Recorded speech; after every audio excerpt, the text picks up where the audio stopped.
غلام حسین ساجد اردو اور پنجابی کے ممتاز شاعر، افسانہ نگار، خاکہ نگار اور نقاد غلام حسین ساجد 1 دسمبر سن 1951 کو تحصیل میاں چنو میں پیدا ہوئے۔ ابتدائی تعلیم آبائی قصبے میں حاصل کرنے کے بعد گورنمنٹ کالج ساہیوال سے انٹرمیڈیٹ اور گورنمنٹ اسلامیہ کالج سول لائنز لاہور سے BA کے مراحل طے کیے۔ Oriental college Punjab university Lahore سے پنجابی اور اردو میں MA کی اسناد حاصل کی۔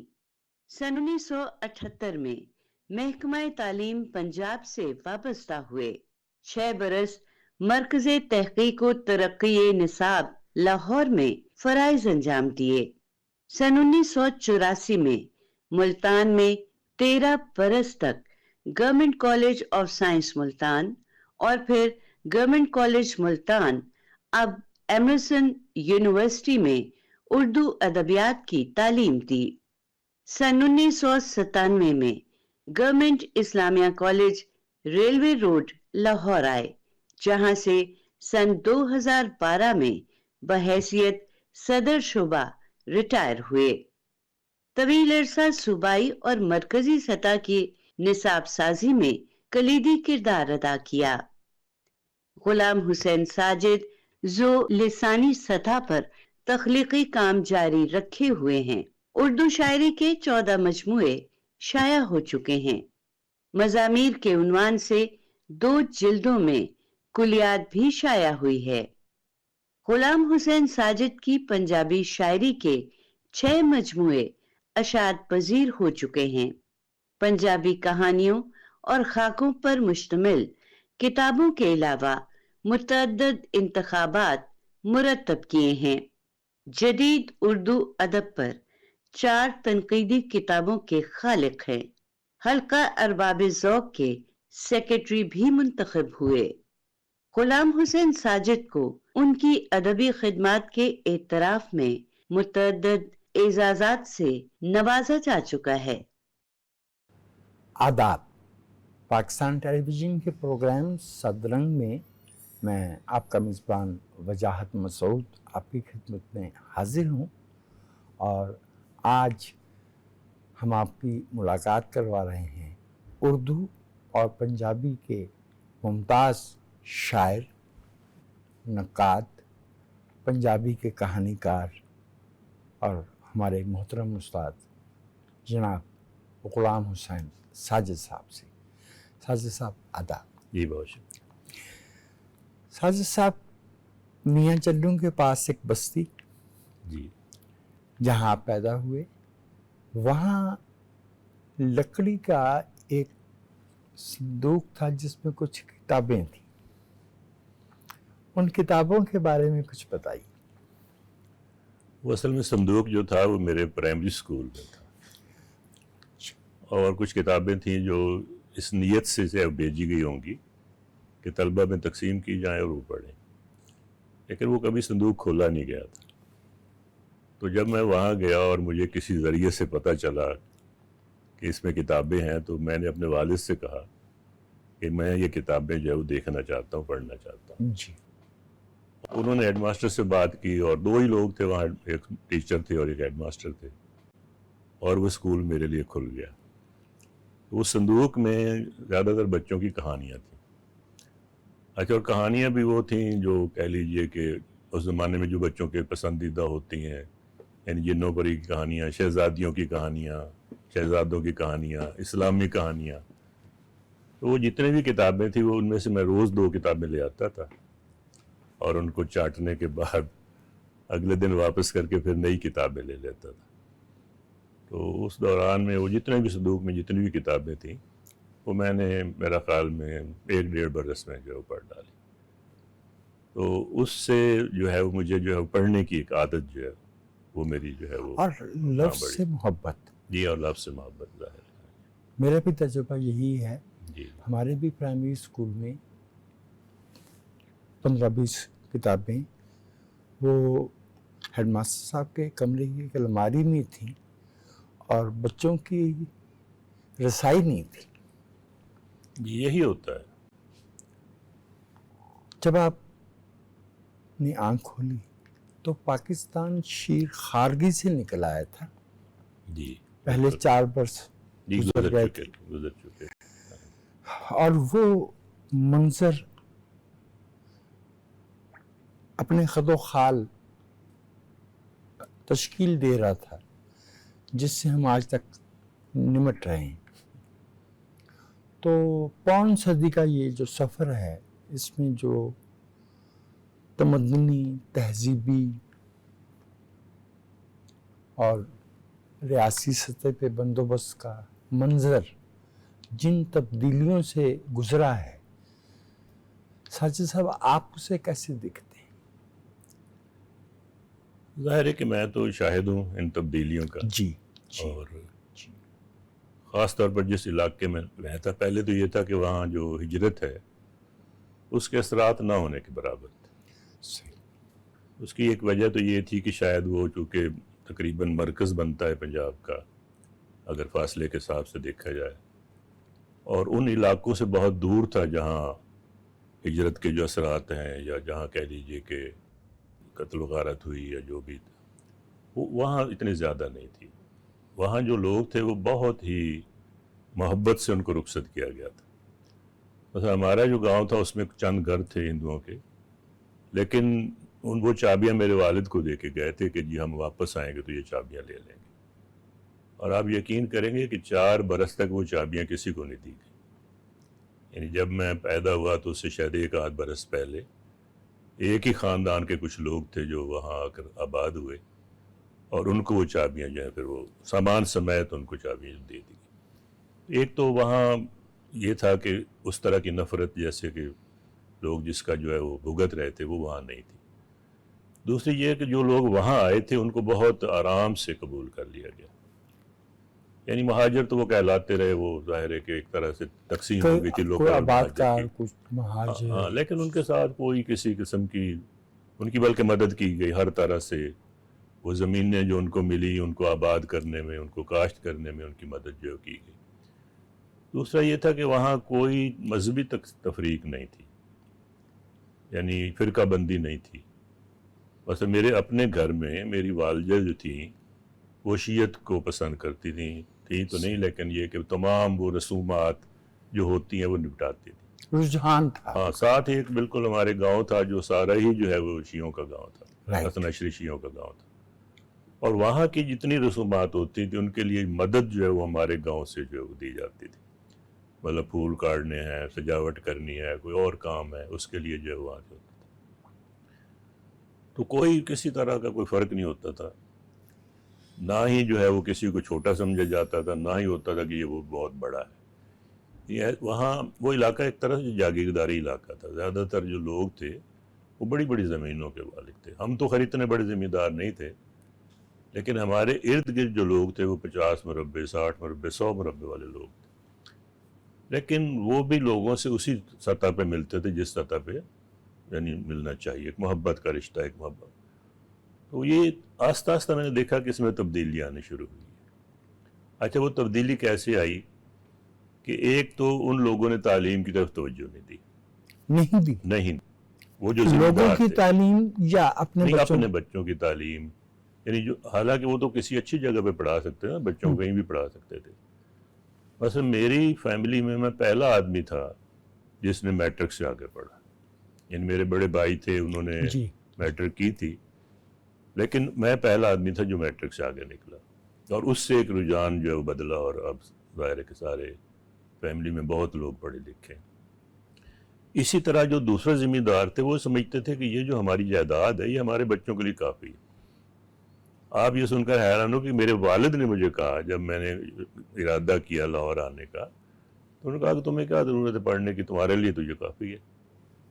تو یہ ایک وہاں مزاج تھا. لیکن جو دوسرا طبقہ تھا جس کو آپ کہہ دیجئے کہ مزدور پیشہ لوگ تھے یا مزارے تھے یا کس کھیتوں میں کام کرنے والے لوگ تھے، وہ آہستہ آہستہ جب آس پاس جو ہے وہ کارخانے وجود میں آنا شروع ہوئے، فیکٹریز لگنی شروع ہوئیں، تو ہمارے گاؤں سے اور ساتھ والے گاؤں سے جو اس طرح کے سنار تھے یا فرض کیجئے دھوبی تھے، یہ اس طرح کے لوگ، وہ وہاں جا کے انہوں نے جو ہے وہ جائیدادیں بنائیں اور آہستہ آہستہ وہ فیکٹریوں کے مالک بن گئے. مثلاً جو میاں چندو میں جو انڈسٹری ہے اس کی ایک بڑی جو ہے تعداد جو ہے وہ ہمارے گاؤں سے گئے ہوئے لوگوں کی اور جو مالکان ہیں. یہ جو تبدیلی آئی اور اس سے ظاہر وہ لوگ پھر پڑھنے لکھنے کی طرف بھی آئے اور اس سے جو ہے وہ ایک اور طرح کی جو ہے وہ مسابقت کا جو ہے وہ سلسلہ شروع ہوا، جو بڑی مطلب دلچسپ بھی ہے اور بڑی حیران کن بھی ہے. اور میں نے زوال دیکھا ہے، یعنی وہاں کے جتنے بھی بڑے ذمہ دار ہیں میں نے دیکھا کہ آہستہ آہستہ وہ زوال پذیر ہوتے چلے گئے، اور بعض تو بالکل ہی، میں نے بلکہ اپنی بایوگرافی میں ایک جگہ کے بارے میں بیان کیا ہے کہ میں نے اس گھر میں جہاں کبھی جو ہے وہ یوں لگتا تھا کہ آپ جو ہے وہ کسی دربار میں حاضر ہیں، اور وہاں کا جو کھانا پینا تھا اور وہاں کا جو نظام تھا وہ یوں لگتا تھا کہ جیسے کسی بہت بڑے مطبخ میں آئے آپ، وہاں میں نے جو ہے وہ گدے بندھے ہوئے دیکھے ان کی کوٹھی میں. یہ تبدیلی وہاں جو ہے وہ آئی ہے. اور اب تو ظاہر ہے کہ وہاں جو کسان ہے، جو اب بھی بس میں خود زراعت سے وابستہ ہوں، اب ہمیں وہاں مزدور ہی نہیں ملتا اپنی زمین کے لیے. یہ صورتحال جو وہاں ہو گئی ہے، یعنی شہروں کی طرف مراجعت شروع ہوئی، لوگ شہروں کی طرف جانا شروع ہوئے اور ان کی زندگیاں جو تبدیل ہوتی چلی گئیں، اور اب وہاں جو نظام ہے یعنی وہ ایک برابری کی سطح پہ جو تقریباً آ گیا. صحیح. ساجد صاحب، جس طبقے کا بھی آپ ذکر فرما رہے تھے، جی جی بھلے وہ اہل حرفہ سے ہو یا اسے، ان کے جو بچے فنون لطیفہ کی طرف آتے ہیں، جی ایسا قریب 100% جو دیکھا گیا وہ یہ کہ ان کی رعنائی سے، لطافت سے جو تعارف ہے وہ کتاب کے ذریعے ہوتا ہے. مصوری اور موسیقی کو اس میں دخل نہیں ہے. یہ وسائل کا معاملہ ہے یا تہذیب کا؟ میرا خیال ہے کہ کتاب کے ذریعے بھی ہوتا ہے. میں کہہ رہا ہوں کتاب کے ذریعے ہی ہوتا ہے. نہیں، میں اس کو بھی کر رہا ہوں. وہ اس لیے بھی ہوتا ہے کہ جو ہمارا علاقہ تھا اس کے قریب ایک بہت قدیم تاریخی شہر ہے جس کو تلمبا کہتے ہیں. معروف. ہاں معروف ہے، اور ظاہر ہے کہ بہت قدیم شہر ہے. وہاں جو کھدائی کی ہے، جو اور وہاں موسیقی کی روایت ہے. ہاں وہاں جو ہے نا وہ موسیقی ایک روایت ہے بالکل. اور وہ جو موسیقی کی وہ روایت ہے وہ آس پاس کے تمام علاقوں میں اس کے اثرات تھے.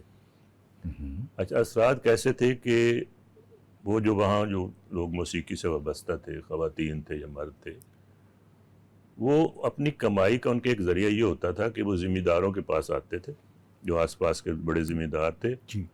اور وہ پنجابی میں جس کو سیپی کہتے ہیں، یعنی ایک مقرر ان کے لیے ایک حصہ مقرر ہوتا تھا اور وہ اپنا حصہ ہر فصل پہ لینے آتے تھے. جی بالکل ٹھیک. کہ یہ بھئی ہمارا، ہم آئے اور ہمیں حصہ دیں. جب فصل اٹھے گی تو اور ان کو وہ فصل سے وہ حصہ بڑی خوشی کے ساتھ دیا جاتا تھا. جی.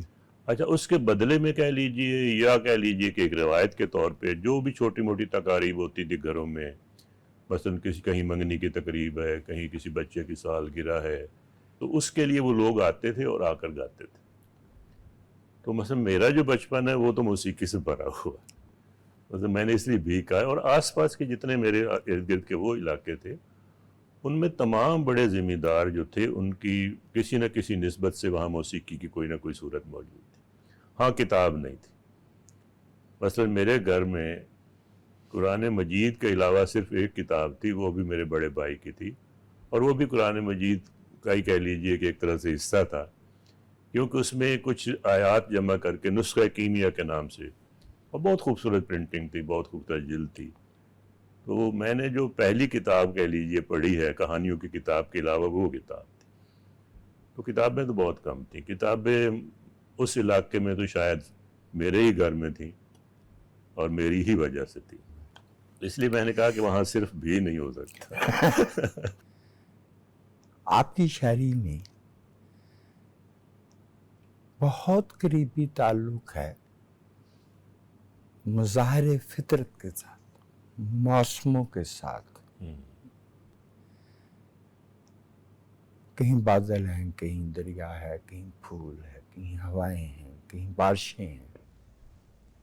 اور آپ نے، اگر میں غلطی نہیں کرتا میری اصلاح فرمائیے گا اگر میں ٹھیک نہیں ہوں، کہ آپ کا رویہ یہ جو قدرت کے، فطرت کے مظاہر ہیں، ان کے ساتھ ایک شاہد کا یا مشاہدہ کرنے والے کا نہیں ہے، آپ اس کا حصہ.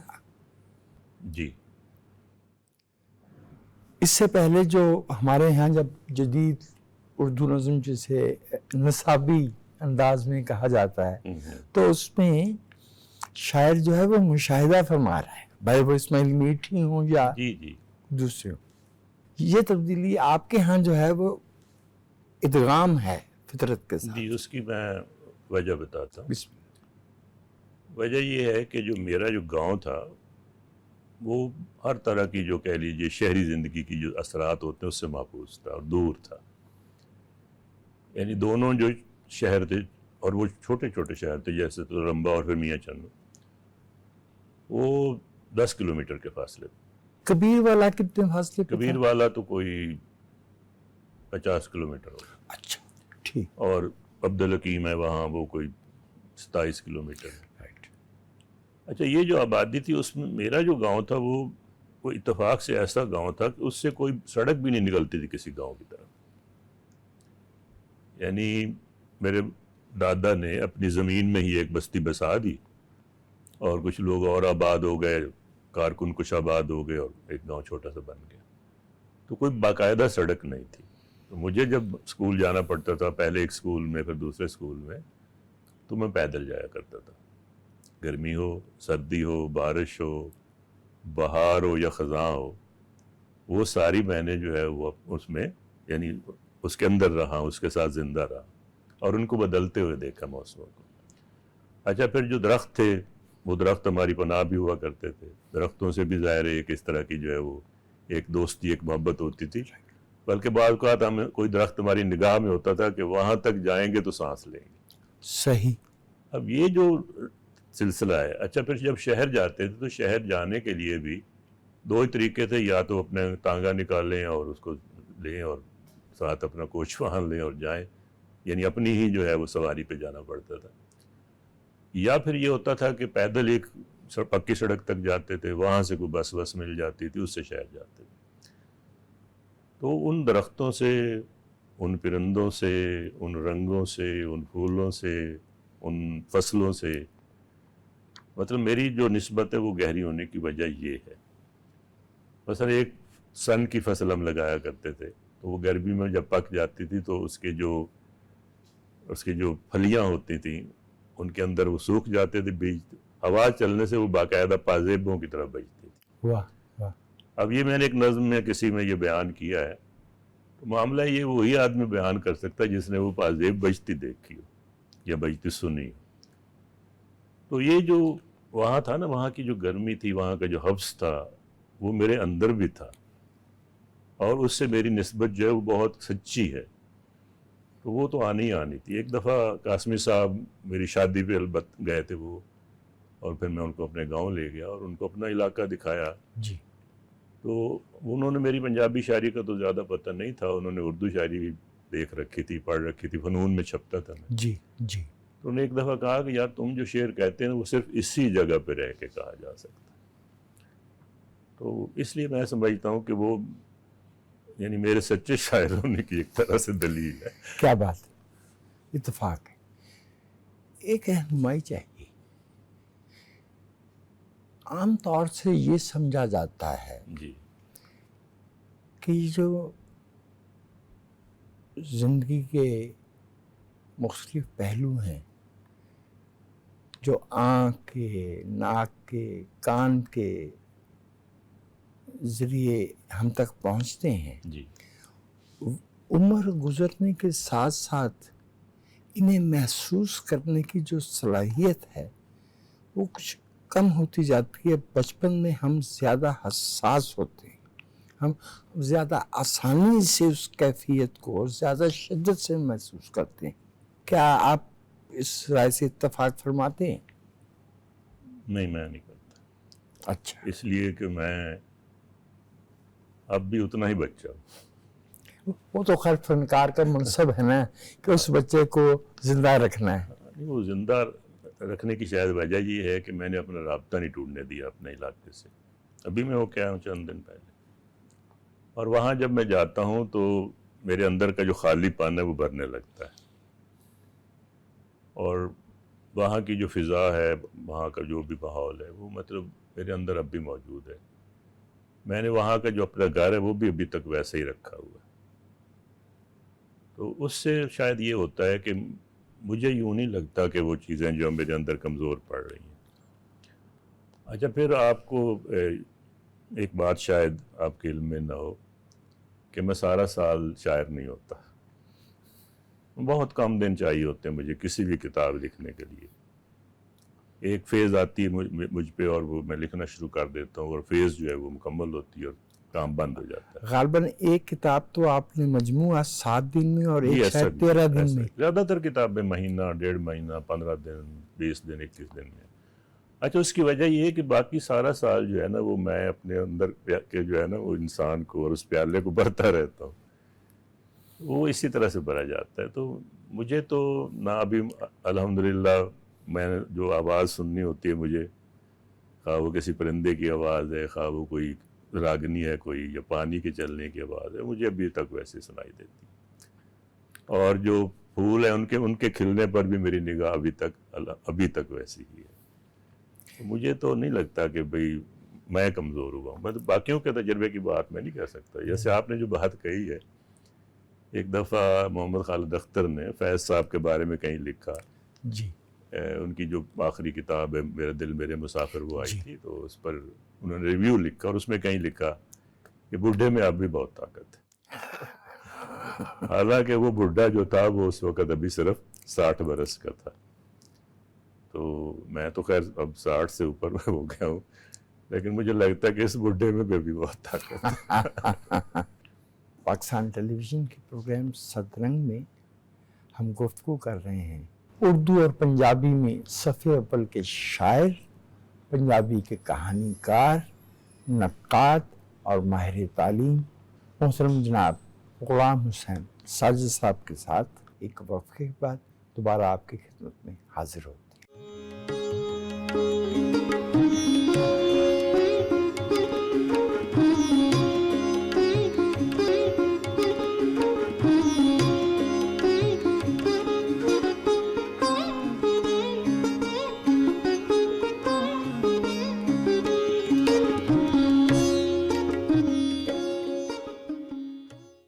پاکستان ٹیلی ویژن کے پروگرام سترنگ میں ایک وقفے کے بعد ہم دوبارہ آپ کو خوش آمدید کہتے ہیں، اور ہم گفتگو کر رہے ہیں اردو کے صفحے اول کے شاعر، پنجابی شاعر، کہانی کار، نقاد، ماہر تعلیم محترم غلام حسین ساجد صاحب سے.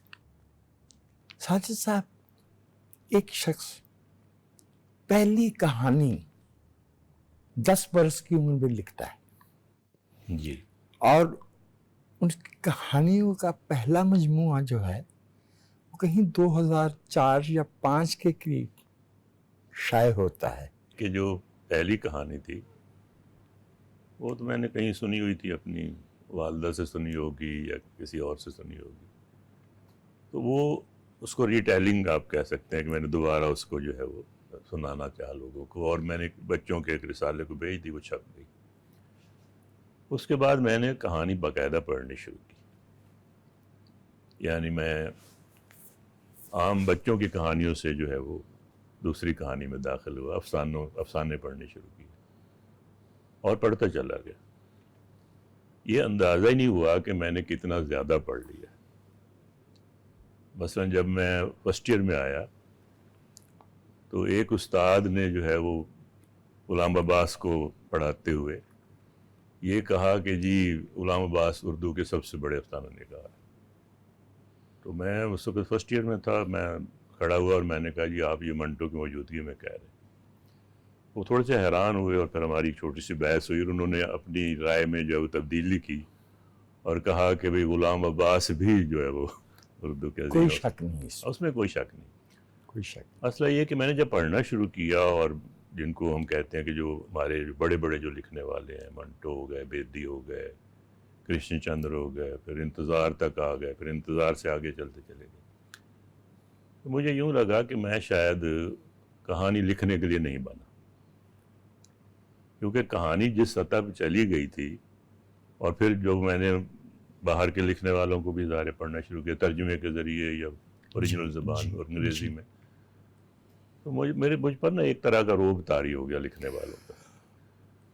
اس روب سے مجھے محمد سلیم الرحمن نے نکالا. انہوں نے کہا کہ یار تم اتنی اچھی نثر لکھتے ہو، لکھ سکتے ہو، تم کہانی کیوں نہیں لکھتے؟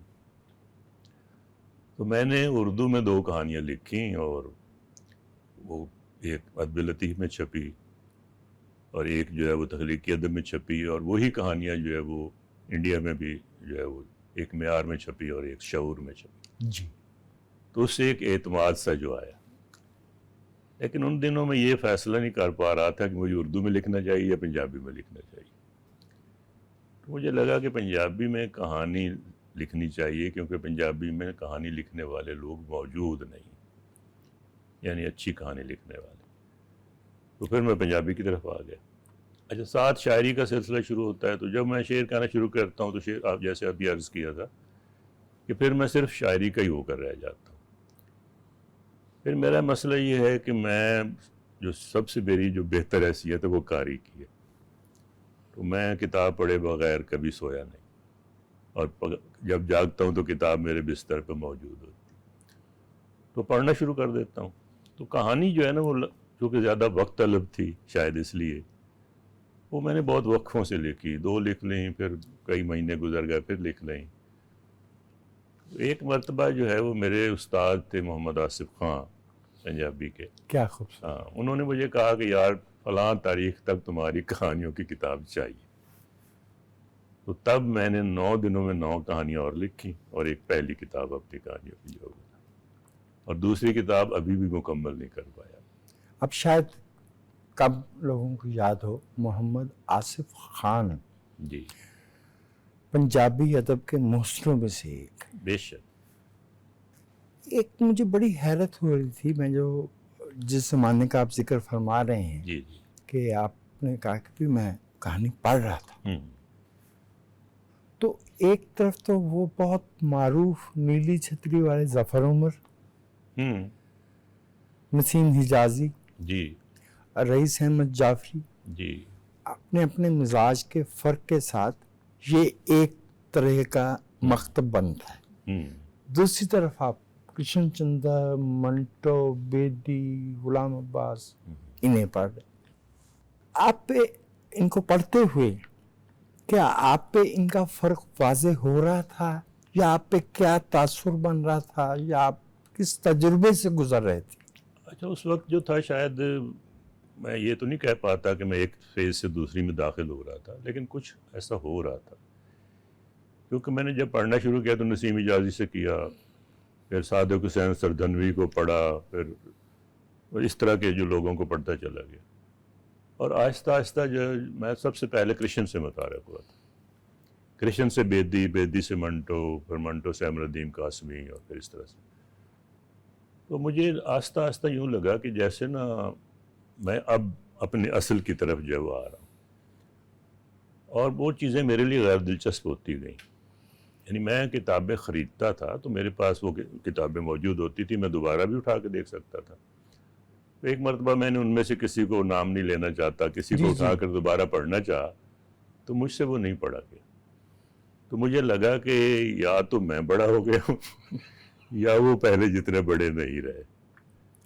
تو ظاہر ہے کہ جب آپ حقیقت کی طرف آتے ہیں اور ایسی کہانیاں پڑھتے ہیں جو آپ کی زندگی سے جڑی ہوتی ہیں، آپ کے ماحول سے جڑی ہوتی ہیں، یا ایسی کہانیاں پڑھتے ہیں جو آپ کو آنے والی دنیا کی کوئی جھلک دکھاتے ہیں، کوئی تخلیقی تجربہ ان میں ایسا ہوتا ہے جو آپ کے لیے جو ہے دلچسپی کا باعث ہوتا ہے، تو پھر میرا خیال ہے کہ اس طرح کے لوگوں کو پڑھنا بڑا مشکل ہو جاتا ہے. تو آپ کے اندر ایک تبدیلی جو ہے وہ آ رہی ہوتی ہے. تو میرے اندر بھی وہ آتی چلی گئی، اور اس سے میری جو کہہ لیجیے نظریاتی جو میرا رویہ تھا وہ بھی تبدیل ہوا.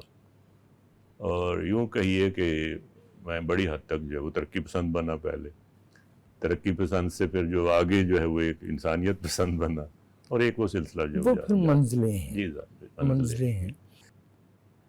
ساجد صاحب، کالج کی تعلیم آپ نے ساہیوال میں حاصل کی، جی اور جن برسوں میں 60 جی کے 67 کے سے ہاں دوسرے حصے میں کہہ لیجیے، جی جی ہاں جی تب ساہیوال میں شعر و ادب کی روایت بہت مضبوط تھی۔ بے شک، صرف مجید انبت کا نام لینا کافی نہیں ہے، نہیں وہاں بہت لوگ تھے، بہت لوگ۔ مشتاق صوفی وہاں تھے، منیر نیازی کا بھی جی، رابطہ مشتاق تھا، صوفی تو سعادت بلکہ سعید کالج میں تھے، جی، ہاں، اور جعفر شرازی ہاں صاحب تھے۔ بالکل۔ تو آپ کا رابطہ اس ادبی نہیں، حلقے سے ہو گیا تھا تب؟ وہ زمانہ جو تھا نا، وہ میرا ابھی میں نے لکھنا آغاز کیا تھا، اور میں بہت شرمیلا تھا۔ مثلاً میری ایک دفعہ اتفاقی ملاقات ہوئی مجید امجد سے، تو انہوں نے پوچھا بھی کہاں ہوتے ہو، کہاں کیا کرتے ہو، تو میں نے بتایا کہ میں کالج میں ہوتا ہوں۔ انہوں نے کہا کہ فلاں جگہ ہم بیٹھتے ہیں، تم وہاں آیا کرو، اسٹیڈیم ہوٹل کا؟ اسٹیڈیم ہوٹل کا۔ جی۔ لیکن میں وہاں نہیں گیا، اور اب مجھے افسوس ہوتا ہے کہ میں کیوں نہیں گیا، کیونکہ مجھے لگتا تھا کہ میں وہاں جاؤں گا، اتنے بڑے لوگوں کے درمیان بیٹھوں گا تو میں کروں گا کیا، کیونکہ لکھنے والے اس وقت جو تھے وہ مجھے یوں لگتے تھے کہ جیسے وہ ستارے ہیں، اور ان کو میں ایک فاصلے سے تو دیکھ سکتا ہوں، لیکن ان کے قریب جاؤں گا تو جل جاؤں گا۔ تو یہ ایک خوف تھا میرے اندر، تو وہ زمانہ جو تھا جس میں میں نے اپنے آپ کو جو ہے وہ چھپایا ہوا تھا، اور یہ چھپانے والا کام جو ہے جب میں فنون میں چھپتا تھا، یا اوراق میں چھپتا تھا، یا سویرا میں چھپتا تھا، تب بھی میں کرتا تھا۔ اچھا، یہ معاف کیجیے گا میری گستاخی کو، جی یہ پہلو آپ میں اب بھی پایا جاتا ہے۔ اچھا، آپ کب نظر آتے ہیں؟ کیا اس کی وجہ یہ جو ہمارے بچپن میں بڑوں کے سامنے بات نہیں کرنی، سوال نہیں کرنا، غلط بات نہیں کہنا، یہ جو اس طرح کی ایک روایت ہے، ثقافت ہے، اس میں بھی دخل ہے کہ بچوں میں وہ اعتماد نہیں پیدا ہوتا؟ ایک وجہ تو بالکل وہ ہے کہ آپ کو جو ہے وہ ٹوکا جاتا ہے، آپ کوئی بات کرتے ہیں تو آپ کو کہا جاتا ہے کہ بھی سنو، اور جو ہے وہ ہماری مرضی، جو ہم جو کہہ رہے ہیں وہ سنو اور وہی سمجھو۔ ایک وجہ تو یہ ہے، لیکن میری ذاتی وجہ یہ تھی کہ میں دیہات سے آیا تھا، میرے لیے یہ سارا ماحول جو تھا وہ بڑا مختلف تھا۔ آپ یقین کریں گے کہ میں 3 سال تک لاہور آنے کے بعد اور چھپنے کے باوجود میں ٹی ہاؤس میں داخل نہیں ہوا، کہ میں وہاں جا کے کیا بتاؤں گا کہ میں نے کیا کیا، یا میں اپنا تعارف کس حیثیت سے کرواؤں گا۔ تو یہ ایک کہہ لیجیے میرا ذاتی خوف اس کو آپ کہہ سکتے ہیں، اور اس سے نکلنے میں مجھے بڑا جو وقت لگا۔ لیکن یہ ہے کہ میں چھپتا تھا، اور چھپنے کی وجہ سے مجھے لوگ جانتے سب بھی تھے۔ جب میں پہلی مرتبہ ٹی ہاؤس میں گیا تو وہ میں جو ہے وہ شہرت بخاری صاحب نے مجھے کہا کہ میاں تم ٹی ہاؤس کیوں نہیں آتے؟ تو میں نے کہا جی میں آ جاتا ہوں۔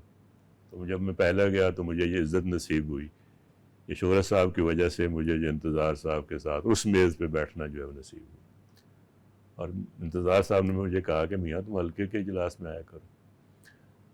حلقے کے اجلاس میں نے جب جانا شروع کیا تو ابھی حسن جعفر زیدی صاحب ایک کتاب شائع کر رہے ہیں اس زمانے کی، جو رپورٹس ہیں اس زمانے کے وہ لکھ رہے ہیں، تو 3 سالوں میں میرا نام جگہ جگہ موجود ہے سننے والوں میں، لیکن میں نے ایک جملہ بھی حلقے میں جو ہے وہ ارشاد نہیں فرمایا۔ تو یہ ایک طرح سے کہہ لیجیے ایک اندر کا خوف تھا جو ٹوٹنے میں بڑا وقت لگا، لیکن پھر بعد میں کچھ دوست ایسے آ گئے جن کے ساتھ ایک اعتماد کی فضا پیدا ہوئی۔ جو تخلیق کا عمل ہے وہ بذات خود بھی تو ایک اعتماد جی دیتا ہے نا سر۔ پھر خاص طور پر جب محمد سلیم الرحمان جیسے لوگ اور انتظار صاحب جیسے لوگ اور احمد مشتاق جیسے لوگ آپ کی حوصلہ افزائی کریں اور آپ کو بتائیں کہ آپ اچھے شاعر ہو، تو ظاہر ہے پھر جو ہے وہ اس میں بھی سر میری رائے یہ ہے کہ جو جتنا بڑا ہوتا ہے وہ اتنا ہی سیکیور ہوتا ہے، اسے کوئی مسئلہ نہیں ہوتا، اس سے کوئی مسئلہ نہیں ہوتا، وہ دوسروں کو آگے بڑھا رہا ہوتا ہے، وہ اسے بھی تو اپنا سننے والا اپنے آپ کو چاہیے نا. بے تو شک، بے شک. مجھے آپ نے ایک زمانے میں اتفاق سے وہ ہمارے ملک میں بالکل ایک خاص طرح کا دور تھا، تو کچھ اشتراکی رجحانات پہ مبنی ایک پورا مجموعہ مرتب کیا اور پھر ضائع کر دیا. اگر جی. وہ ضائع نہ ہوتا تو ہم آج اس سے لطف اندوز ہوتے. اصل میں جب میں نے شاعری پڑھنی آغاز کی تو میں پہلے جیسے عرض کیا نا کہ پہلے میں کہانی کی طرف آیا تھا، کہانی پڑھی میں نے. جی. پھر میں متعارف ہوا، شعر سے متعارف ہوا، تو سب سے پہلے میں نے فیض کو پڑھا. اچھا وہ اس لیے پڑھا کہ میں اس وقت ساہیوال میں تھا، میں وہاں دکان پہ گیا، میں نے کبھی کچھ کتابیں مجھے چاہیے، تو وہاں اتفاق سے فیض دستیاب تھے. انہوں نے کہا جی یہ کتابیں، اور جو اس وقت تک چھپی ہوئی تھیں وہ ساری میں نے لے لی اور ان کو میں نے پڑھا. یادداشت بہت اچھی تھی میری، شاید اب بھی ہے لیکن اس زمانے میں بہت اچھی تھی. آپ یقین کریں گے کہ مجھے فیض یاد ہو گئے پوری کتاب، اور اس کے بعد ساحر کو پڑھا اور اس طرح. تو میرے اندر مجھے بھی ایسی نظمیں لکھنی چاہیے. جس مجموعے کا آپ ذکر کر رہے ہیں وہ گرمی کی چھٹیاں تھیں، میں گاؤں گیا ہوا تھا اپنے، وہاں پورے 2 مہینے میں نے ایک مجموعہ مرتب کیا اور پھر اس کو سوچا کہ شائع کرنا چاہیے، لیکن کسی وجہ سے وہ تاخیر ہو گئی اس کے شائع ہونے میں، اور میرے حق میں بہت بہتر ہوا. آپ نے کہیں لکھا جی کہ میں جب کامرس کالج لاہور میں آیا جی جی تو میں اپنے پیچھے شاعری کے 2 مجموعے اور 2 روتی ہوئی آنکھیں چھوڑ آیا. اب یہ جو 2 روتی ہوئی آنکھیں ہیں اس کی کوئی تفصیل تو آپ نے ارشاد نہیں فرمائی. جی جی. میں بھی اجمال ہی میں پوچھ لیتا ہوں کہ کیا یہ جو پابلو پکاسو کی پینٹنگ میں خاتون رو رہی ہوتی ہیں کچھ اسی طرح کا معاملہ تھا؟ اس سے بھی زیادہ گہرا معاملہ تھا. ساجد صاحب، آپ نے مشرقی پاکستان کی علیحدگی کو جی بالکل 4 کیفیتوں میں بیان کیا ہے: رنج، یاس، گریہ اور غصہ. اصل میں جب یہ سانحہ پیش آیا تو میرا خیال ہے بھی 19 برس کا تھا. جی جی جی جی. اور مجھے بہت محبت تھی مشرقی پاکستان سے، اور اس کی وجہ ہمارے لکھنے والے تھے. مثلا میں نے وہاں کی کچھ کہانیاں پڑھی تو وہاں کا جو ماحول تھا وہ اس سے میں آشنا ہوا ان کہانیوں کے ذریعے سے. ایک آدھ ناول اب میرے ذہن میں نام نہیں رہا، لیکن وہاں سے ایک ناول جو تھا وہ فضل الدین فضلی والا تو نہیں؟ جی فضل الدین فضلی نہیں، فضلی کو تو میں نے پڑھا، ایک وہاں کے کسی صاحب کا ناول. اچھا، وہاں کا ناول تھا، بنگلہ ناول تھا، وہ یہاں ترجمہ ہوا تھا، سحر ہونے تک کے نام سے، سحر ہونے تک، وہ میں نے پڑھا. اور کچھ کہانیاں پڑھی اور کچھ شاعری پڑھی وہاں کی، کسی نہ کسی وسیلے سے چیز پہنچ جاتی تھی. آپ بنگلہ میں پڑھ لیتے تھے؟ نہیں بنگلہ میں نہیں، میں نے اردو ترجمے میں، اردو ترجمے میں، رسم الخط میں. ہاں جی جی. لیکن یہ کہ اس سے جو وہاں کی فضا بنی، اور پھر منیر نیازی کی کچھ نظموں سے اور ناصر کی کچھ غزلوں سے اور سندر بن کا جو ایک کرزما تھا، وہ مجھے بہت محبت تھی وہاں. تو مجھے بہت شدید رنج پہنچا، اور یقین کریں کہ یوں مجھے لگتا تھا کہ اب آگے کچھ ہے ہی نہیں، مطلب اب ہمیں کیا کرنا. مجھے سمجھ ہی نہیں آ رہی تھی کہ بھی ہم لوگ الگ ہو سکتے ہیں، اور الگ ہونے کی کچھ وجہ بھی ہو سکتی ہے. تو سیاسی وجوہات سے زیادہ نا میرے لیے وہ صدمہ جو تھا وہ روحانی تھا، میرے لیے جذباتی تھا. صحیح فرمایا. اور یوں کہہ لیجئے کہ میری جو شاعری تھی، خاص طور پر جو میری اردو شاعری ہے، چونکہ اس میں اس کا اثر جو ذرا زیادہ ہے، اس میں کچھ جو پچھلی جو تہذیبوں کی طرف جو میرا سفر ہے، اس کی بنیاد وہ بنا. کیونکہ مجھے لگتا تھا کہ اب ہم کہاں کھڑے ہیں. یہ سمجھ میں نہیں آتا تھا کہ بھی جس نظریے کے تحت ایک ملک وجود میں آیا ہے، وہ نظریہ 2 لخت بھی ہو سکتا ہے، اور ہماری جو جڑیں جو ہیں وہ کہاں ہیں اب. درست، ہر وقت بر وقت.